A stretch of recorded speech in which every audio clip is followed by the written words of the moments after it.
Let's start at the beginning. Before you can understand crypto, before you can understand Bitcoin, before you can understand blockchain, you need to understand one thing first. What is money? Most people think money is just cash, a dollar bill, a debit card, a number in a bank account. But money is actually something much deeper than that. At its core, money is a tool. It's a tool human beings created to make trade easier. Because imagine a world without money. Let's say I have chickens and you have shoes. I want shoes, but you do not want chickens. Now we have a problem. That is called the problem of barter. Barter works in small communities, but it becomes messy fast. You have to find someone who has what you want and wants exactly what you have. That is incredibly inefficient. So over time, human beings started using things that almost everyone agreed had value. Things like shells, salt, beads, silver, and gold. That was a huge step forward because now, instead of trading chickens directly for shoes, I could trade chickens for something widely accepted, then trade that for shoes later. That something became money. So when you strip it all down, money is whatever people widely accept as a way to store value and exchange value. That's it. Good money usually does three main jobs. First, it's a medium of exchange. It helps people buy and sell things. Second, it's a store of value. It lets you save the results of your labor for later.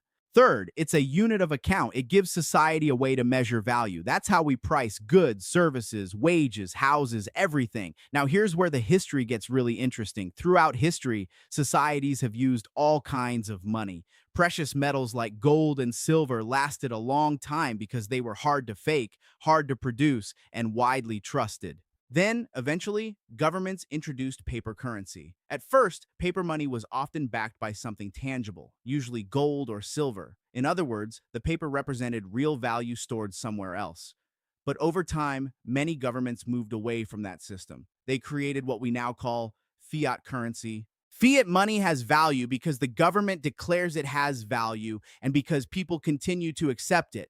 That works as long as trust holds. And that's the key word here. Trust. Money is built on trust. If people trust that it will hold value, they use it. If they stop trusting it, the whole thing starts breaking down. And that's why so many currencies throughout history have eventually collapsed. Usually not because the paper itself was bad, not because the coins looked wrong, but because the people in charge created too much of it, mismanaged it, debased it, or destroyed confidence in it. This has happened over and over again.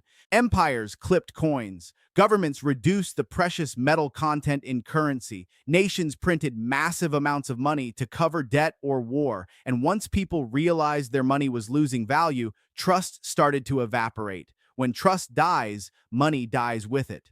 That is one of the biggest lessons in financial history. Money is not valuable just because it exists. Money is valuable because people believe it will still be valuable tomorrow. So when people ask, why does money matter in crypto? This is why. Because crypto is really forcing people to ask the question again. What should money be? Should money be controlled by governments? Should it be easy to create more of it? Should it be neutral? Should it be scarce? Should it be global? Should it be programmable? Should it live on the internet? Those are the questions that lead us directly into Bitcoin and into crypto as a whole. So before we go any further, remember this. Money is not just paper. It is a social agreement, a tool, a ledger of human effort, and above all, a system built on trust.